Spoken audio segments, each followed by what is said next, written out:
you want to be doing, or you need to be doing, needle moving work. Needle moving work.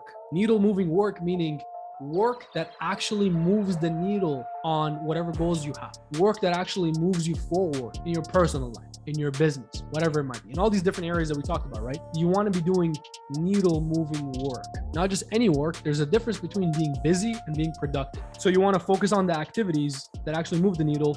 You delegate the rest. Anything that's not priority for you and that's not needle moving, you delegate, you outsource, you hire out for, you give. When I say delegate, it's not just business, with your family, with your friends, with your relationships. If it's something that doesn't move the needle for you, it's not worth your time or in line with your priorities, have someone else do it. Have someone else take care of it. Turn down those tasks. Make it very clear what your priorities are. So you need to have that clear conversation with those around you and delegate anything and everything that's not in line with your goals and your priorities. I don't know if you guys know Naval. Who here knows Naval?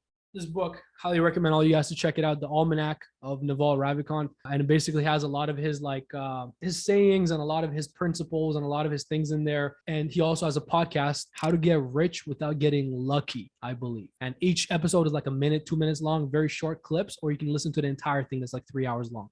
Recommend listening to it on repeat.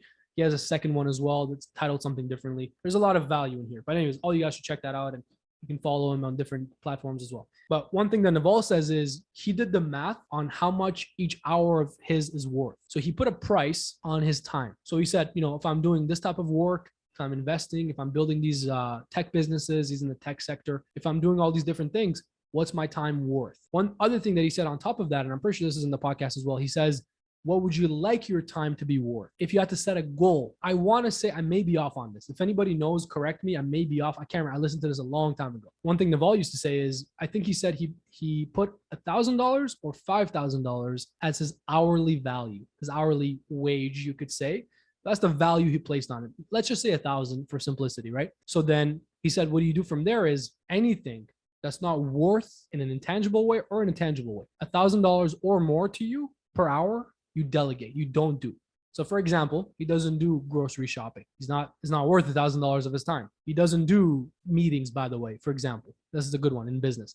He does no meetings, zero meetings. He doesn't believe in meetings. He thinks it's a waste of time. I agree. I've been in the corporate world with so many different companies, and it's so funny how so many people are at the highest levels, like entrepreneurs, like people I used to work with in different businesses that waste so much time. Let's just say running around in circles on these calls, completely pointless, right? So Naval doesn't do any meetings. It's a waste of time. It's not worth $1,000 an hour. He doesn't take coffee dates or let's go catch up. That's a big pet peeve of his. He says no. So same thing with me. People reach out to me all the time to catch up, pick my brain, go for coffee. Never, not without exception. The point was having a value and a target on your time and delegating anything that's not worth that value.